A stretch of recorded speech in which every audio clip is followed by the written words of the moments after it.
یہ واقعہ فرعون کی بیٹی کی باندی مشاطہ کے متعلق ہے۔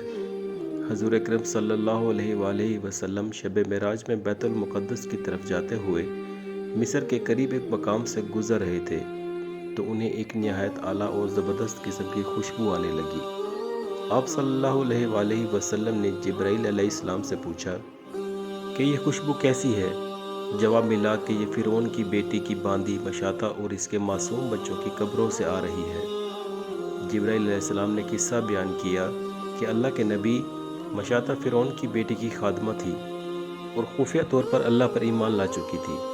ایک دن فرعون کی بیٹی کو کنگھی کرتے ہوئے اس کے ہاتھ سے کنگھی گر پڑی۔ وہ اٹھانے لگی تو اس کی زبان سے بے ساختہ بسم اللہ نکل گیا۔ اس شہزادی نے کہا، تو نے آج ایک عجیب کلمہ بولا، رب تو میرا باپ فرعون ہے، تو پھر تو نے یہ کس کا نام لیا؟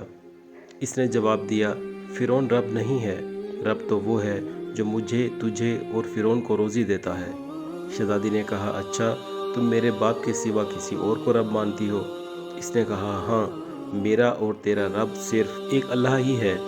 شہزادی نے اپنے باپ فرعون سے شکایت کی تو وہ بہت غضبناک ہوا۔ اسی وقت اسے اپنے دربار میں پیش کیا اور کہا، تم میرے سوا کسی اور کو رب مانتی ہو؟ مشاطہ نے جواب دیا، میرا اور آپ کا رب ایک اللہ ہی ہے جو بلند اور بزرگی والا ہے۔ فرعون نے اسی وقت حکم دیا کہ تانبے کی جو گائے بنی ہوئی ہے اسے فوراً گرم کر دیا جائے۔ جب بالکل آگ جیسی ہو جائے تو اس کے بچوں کو اس میں ایک ایک کر کے ڈال دیا جائے۔ چنانچہ وہ گرم کر دی گئی تو حکم ہوا، اس کے بچوں کو ایک ایک کر کے اس میں ڈالنا شروع کرو۔ 2 بچیوں کو اس کے سامنے آگ میں ڈالا گیا تو وہ فوراً جل کر راکھ ہو گئیں۔ یہ دیکھتے ہی اس نیک بندی کی آنکھوں میں اندھیرا چھا گیا۔ اوپر عرش کا مالک یہ نظارہ دیکھ رہا تھا، شاید وہ سب کچھ دیکھ چکی تھی۔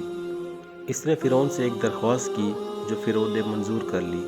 اس نے کہا کہ ایک مہربانی کریں کہ ہمیں جلانے کے بعد ہماری ہڈیوں کو ایک ساتھ قبر میں دفن کر دینا۔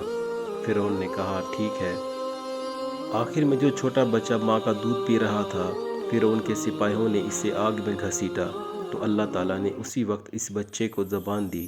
اس نے بلند آواز میں کہا، اماں جان افسوس نہ کرنا، اماں جان ذرا بھی پریشان نہ ہونا۔ حق پر جان دینا ہی سب سے بڑی نیکی ہے۔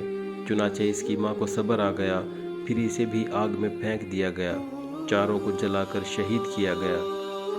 یہ ان کی قبر مبارک ہے۔ یا رسول اللہ صلی اللہ علیہ وآلہ وسلم، سینکڑوں سال گزر گئے لیکن یہ خوشبو آج بھی جاری ہے۔